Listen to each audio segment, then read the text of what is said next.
اب ملک کی معیشت میں ایک بہت بڑی جو گڑبڑ ہوئی ہے، ہم بھی کچھ ماہرین کے ساتھ بیٹھتے ہیں، کچھ حالات پتہ چلتے ہیں.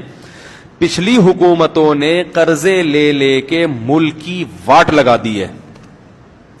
اس وقت جو پاکستان کی معیشت بحال تھی وہ مصنوعی طور پر تھی، وہ اوریجنل نہیں تھی.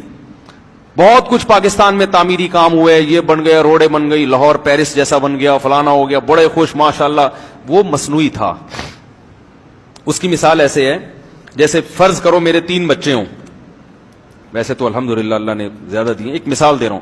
تو میں اب کیا کرتا ہوں، میں ان بچوں کے لیے ڈیفنس میں 3 بنگلے لے لیتا ہوں ہر ایک کے لیے، اور کنوینس کا بہترین انتظام کہ بچوں اسکول جاؤ گے تو عام بچہ ایک عام وین میں جائے گا، تمہارے لیے ایئر کنڈیشن بسیں ہوں گی.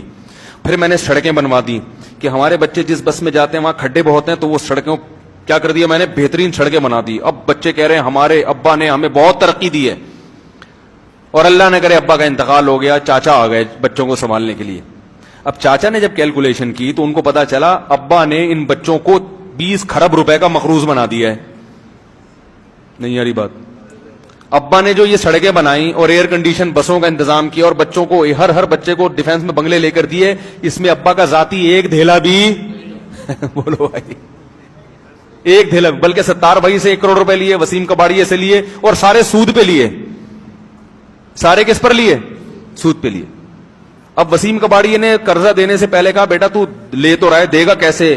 تو آپ نے کہا کہ یہ میرے بچے ہیں نا، یہ میرے بچے ہیں، ان کی اولادوں سے نکال لینا، اور ایگریمنٹ سائن کر کے دے دیا، بجلی کا بل بڑھا کے، کرایہ بڑھا کے، وغیرہ وغیرہ بڑھا کے.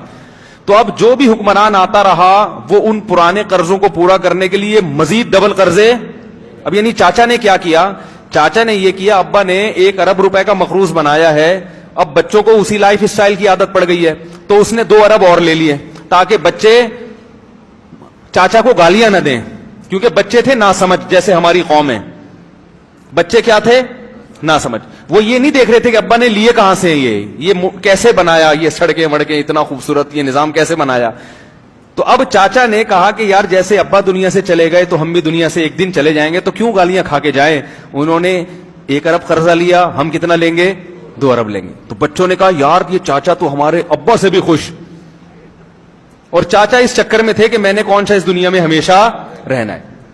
اب کوئی سمجھدار آدمی آئے گا جب اس کے بعد، وہ کہے گا بیٹا ہم بھی چلے تو جائیں گے لیکن چوڑے میں کون آئے گا، یہ ایک حد تک چلے گا سسٹم، اس کے بعد تمہیں اٹھا کے گروی رکھوانا پڑے گا قرضہ لینے کے لیے.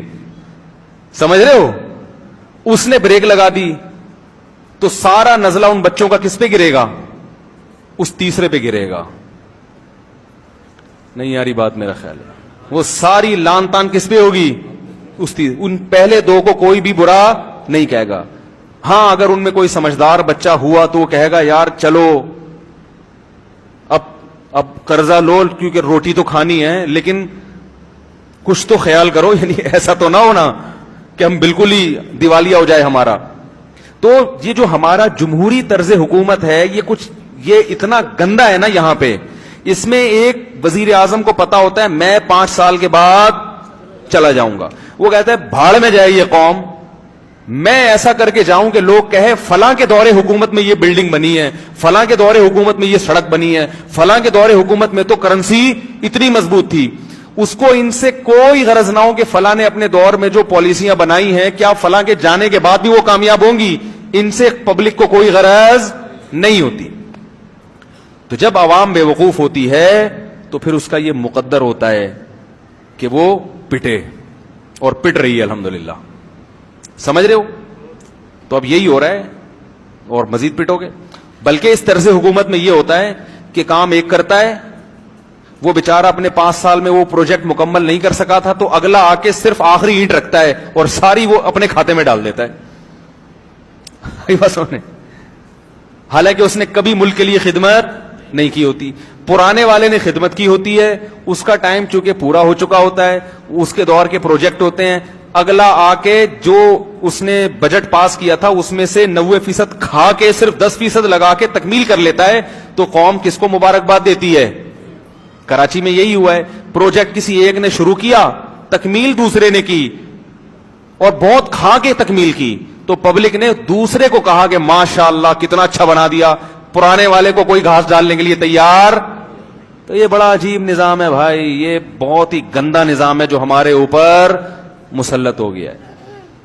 اس میں کوئی پتہ ہی نہیں کہ کون کس کا ذمہ دار ہے. تو بس اللہ سے دعائی مانگا کرو, اور اس کا کوئی حل نہیں, اور کوئی حل نہیں. ہاں جب اللہ آپ کو صدر بنا دے تو پھر کچھ مشورے لینا ہم سے, ٹھیک ہے. تو میں خود نہیں دوں گا, کسی ماہرین کو بلاؤں گا جو کچھ ان سے آپ کو انشاءاللہ مشورے لے کے دوں گا.